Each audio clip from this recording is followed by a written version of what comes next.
You'll remember we spoke to Lance Hare's dad, Mike, who last night, who has been searching for days to try to find his son, searching and even continually calling his son's cell phone.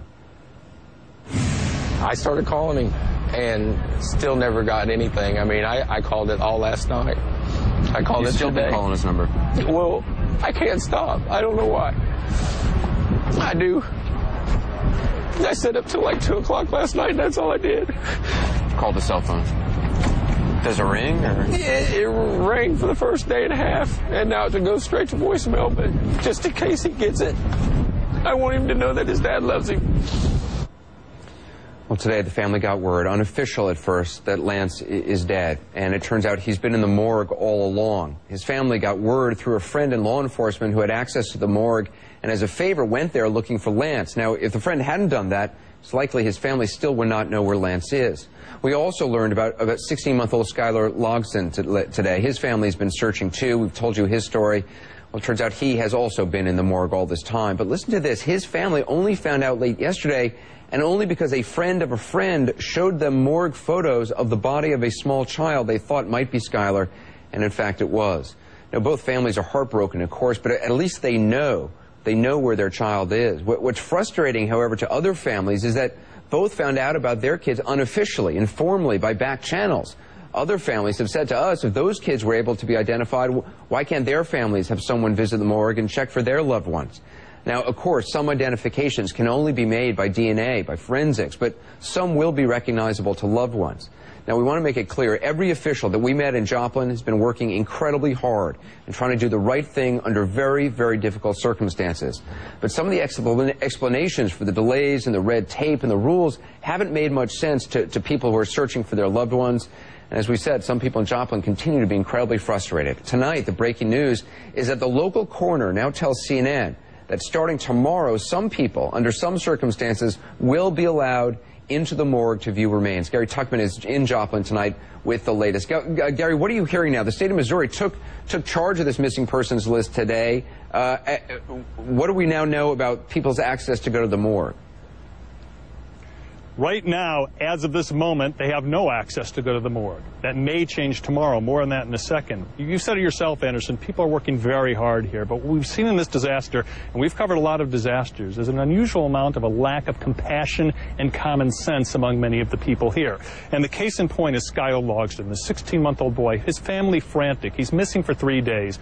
I interviewed his father just yesterday. His father, Cord, in a hospital bed. His father was seriously injured in the tornado. His son was with him. He was convinced his son was still alive. He was saying, I know he's alive, but I just want to get into the morgue, have someone in my family get into the morgue, or get some pictures from the morgue so we know for sure. But they wouldn't let them in the morgue. And then 2 hours after I interviewed his father, a friend of a friend, as you just said, got them access to 2 pictures of toddlers in the morgue, and one of the pictures was of their son, Skylar. They still haven't found out officially. So they're 90% or 95% sure he passed away, but not 100% because they can't get in the morgue as of yet. So the coroner does say, starting tomorrow, some people, he says, will be able to go into the morgue, but it's not clear yet if that will happen because we're not sure where the governor, who is the boss of the state, stands on the issue. All right, we're going to talk to the governor, and I asked him this a couple of times, and this just broke literally as we were interviewing the governor. So we'll show you his reaction, and we'll try to get the latest information. You know, last night on the show, the governor said that he would do something about the problems we've been seeing with people, you know, with the slow access, with kind of disorganization. It does seem like he has delivered on that promise. I mean, you know, within a few hours of getting new people in there to take over, they suddenly got this list down to 232. Right, the governor's working hard. He's doing some good work. The list is at 232, and I can tell you it's actually much lower, the missing list, because we saw a family of 5 on the list. We wanted to go to their house. How could a family of 5 be missing? The house wasn't that badly damaged. We talked to neighbors who say the family's fine. They're just in another town right now. So we know that number will go a lot lower. We can tell you there's some strange things going on here.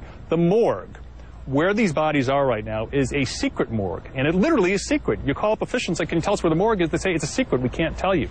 Families don't know where the morgue is. The families who do know where the morgue is are afraid to tell us because they're afraid they'll get in trouble for telling us. So we had to do some investigating because we wanted to ask questions of the morgue as to what is going on inside the morgue and what happened to this little boy. We wanted to find that out. So we found the morgue after some investigating, and I want to show you this very strange and unusual encounter we had on a public road with law enforcement officials. It felt like we were crossing an international border without a passport. Hey guys, what are you doing? We're with CNN. Okay. We're trying to find out where the morgue is. You guys got any cameras or anything? Yeah, we do. Okay, they need to be secured in the back of your vehicle. Well, why is that? Because we have orders from our lieutenant to do that. Lieutenant, to do what?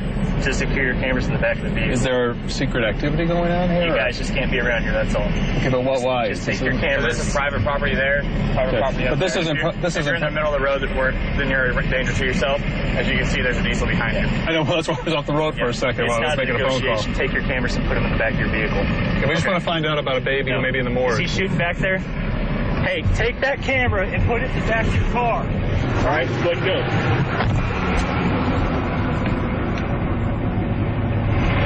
Don't come back. He told us, don't come back. The police officer actually opened our door, and I was afraid he was going to arrest our cameraman, and that's when he turned off the camera. But we usually don't hear that, Anderson, from the good guys in the blue saying stuff like that. Yeah. Listen, I understand why they're, concerned about, they don't want people going to this morgue and creating drama and stuff. I want to play for our viewers what the coroner said on Elliot Spitzer's show earlier tonight, just to try to get a sense of, for people who may be listening and may be thinking, well, can I go to the morgue? Let's play what the coroner said. I just stepped out of a meeting at Missouri Southern State University with a group of family members, and they expressed their concerns of just the concerns I've listened to tonight. And the decision was made, if a person can make a positive ID with, let's say, for instance, piercings or tattoos. A lot of people told us about they would have a specific tattoo that nobody else would have. Tomorrow, we're going to start the process of allowing those people to view the bodies of the loved ones. If we can make a positive ID, we're going to go ahead and release those bodies. So that's what the coroner said to Elliot Spitzer. So, Gary, I guess we're just going to have to wait and see tomorrow what exactly the situation is. As you know, Gary, I talked to the governor while that conversation was airing on Elliot's show. I was speaking to the governor in a pre-taped interview, and when we spoke last night with Jay Nixon, Missouri's governor, he promised action. As I said, and on this program we point out a lot when politicians don't deliver on their promises. Well, we also believe in pointing out when they do. The governor has delivered. The state's Department of Public Safety is, as we said, taken over the search for the missing. The governor ordered in some 20 or so officers to help get things organized and sorted out. And as we mentioned earlier, it took them just a couple hours to whittle down the estimated 1,500 unaccounted to a list of about 232 people unaccounted for. So I spoke to the governor a short time ago. I asked him about how that effort is going and also about these frustrations about what we've been hearing about the situation at the morgue. Governor, last night you said on this program that your administration was going to take more direct control. It already has. Just this morning, you guys basically have taken over the effort. The state has taken over the effort to try to locate the missing. The actual number of missing and unaccounted for has now been drastically reduced from the 1,500 that we've been working off of. So clearly, there's already changes afoot. What's the latest from your vantage point? Well, we did see that challenge. A list of 1,300 was out there from a myriad of sources. We took control of that yesterday morning, brought folks in. They worked all night, got that down to 232. Then this evening had a meeting with all of those families to go through the processes of the necessary identification. Our goal is obviously to get to zero on that number, move down off 232 to zero. Unfortunately, some of those stories are going to be very, very sad. But the bottom line is that we have made significant progress today towards taking away that uncertainty. And we're working all day and all night to finish that task. You do know this list of 232, obviously, some of these people are going to be alive. In fact, according to the AP, the first person on the list, a woman by the name of Sally Adams, is actually alive. They've already confirmed this. She was in an article that she survived the storm. So this 232 number, you're quickly going to try to whittle that down even more. Absolutely. We had, over a dozen folks that were able to get off that list very, very quickly late this morning as we move forward. That's good news when you can find folks where there have been calls in, when there have been reports filed that they're unaccounted for.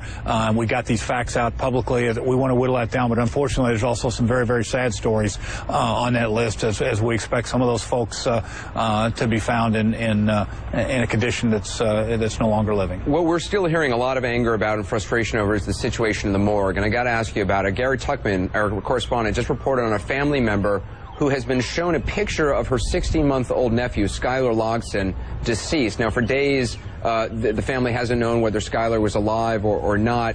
It turns out Skylar is in the morgue. She was shown that picture through unofficial channels, and yet she and her family have not been allowed in to see the body and receive actual confirmation that little Skylar is, in fact, dead. How is that possible? Well, that's one of the reasons we moved to have all 232 of the folks that were missing, those reporters, the folks that have made those reports in a private meeting with the folks at the morgue, with the other areas. But it's also important to note, Anderson, that this was an incredible storm, and this is not a series of bodies lying in a row that are easily identifiable. There are pieces of folks. There are very, very difficult scenes, and it's not as easy as walking down a row and being able to instantly identify. The DNA matches in unfortunately, a significant number of these are going to be necessary to confirm that. That takes a little while, but it's a reality of a storm of this magnitude that's done this level of damage. But granted, no doubt about it, and obviously one wants to wait for DNA for final confirmation, but in the meantime, they've been saying that might take 2 weeks. It doesn't seem reasonable to expect a grieving family to, just be told to sit on their hands for 2 weeks. There are plenty of family members who would be willing to, take on the onerous task of walking down that row, and even if the sights are horrible, I know plenty of family members who want that opportunity very badly. Well, I mean, as I said before, when we got a sense yesterday that the information wasn't moving quickly enough, we came in, we took over that operation. We've seen a dramatic shift today, going from a kind of an unknown list of 232 to a list of 232 confirmed folks, and then moving off that number already today, setting up and having a meeting with the morgue, with all of these families to go through that process. But it does seem like families who are lucky enough to have a friend in law enforcement who's able to get into the morgue, they've been able, like Lance Hare, for instance, this is a young man. His father's been on TV. I've been on my program last night weeping. He was, doesn't have much money. He was spending what money he could to drive to Springfield to try to look into a hospital there. Turns out his son Lance has been dead in the morgue this whole time, and a family friend who's a law enforcement officer was able to get in and see that it was in fact Lance, because he knows the boy well, and he told the family that their son is in fact dead and in the morgue, and still there's been no official confirmation of that. That just doesn't seem right, that a family that luckily enough has a connection is able to find information and get confirmation, and a family that doesn't has to wait 2 weeks. I mean, isn't there some way to speed this up and not just have it be relying on DNA to allow families access? Well, this has been an unmistakable tragedy, for, almost unimaginable tragedy for this community, as it's ripped apart families in so many ways. As I said before, when we got the sense that there was challenges yesterday morning, we acted, and we moved to accelerate dramatically the process. And it is hard to say we had a good day when you're identifying remains of folks that have been killed. I don't mean in any way, shape, or form to show a lack of sensitivity, but as I said to you, Anderson, right here in Joplin yesterday, I think you'll see a significant change. And I think when folks got up this morning, they saw a focused effort towards getting that information out. There's certainly no desire to hide this vital information from these folks in any way, shape, or form. And we're pressing with the resources we have and additional resources to make sure that we get that information out as quickly as possible. I understand the local coroner now just told CNN tonight that beginning tomorrow, people will be able to get into the morgues and identify bodies. Can you confirm that? Would you support that?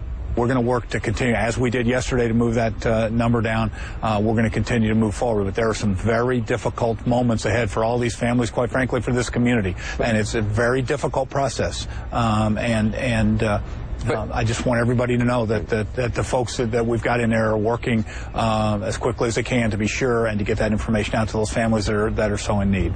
I'm just not clear. Again, I don't want to push you on this, but I'm just not clear. Does that mean if in fact the coroner has said people can go, you would support that, or you're not sure this time, you need to check with him and get back to us?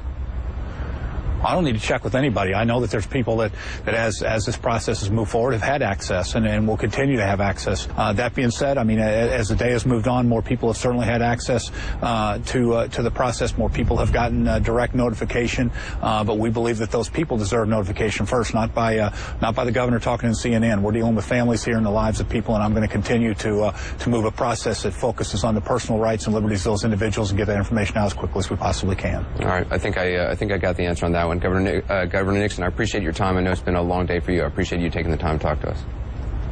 Thank you very much.